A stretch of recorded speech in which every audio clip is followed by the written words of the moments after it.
We begin with the third set of housing market stabilization measures under the Lee Jae Myung administration.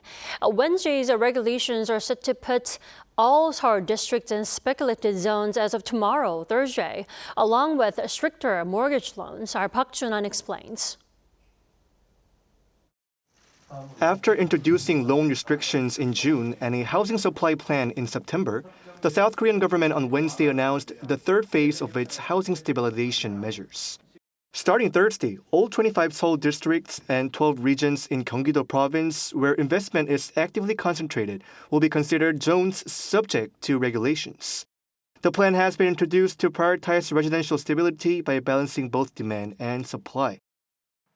To ensure housing stability, the government will manage the real estate market in a balanced manner, considering both supply and demand, while imposing actual residency requirements for home purchases and strengthening regulations on loans and taxation.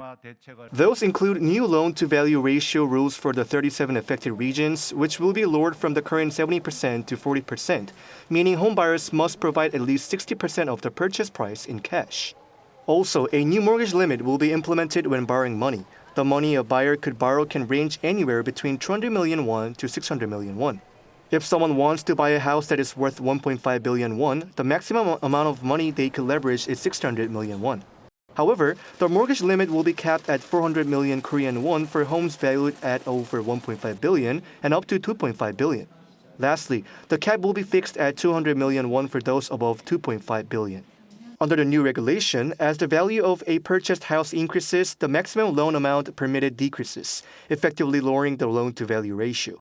The government plans to carefully review real estate tax reforms while stepping up measures to curb illegal transactions and speculative demand, aiming to restore order in the housing market. Jun-han, Arirang News.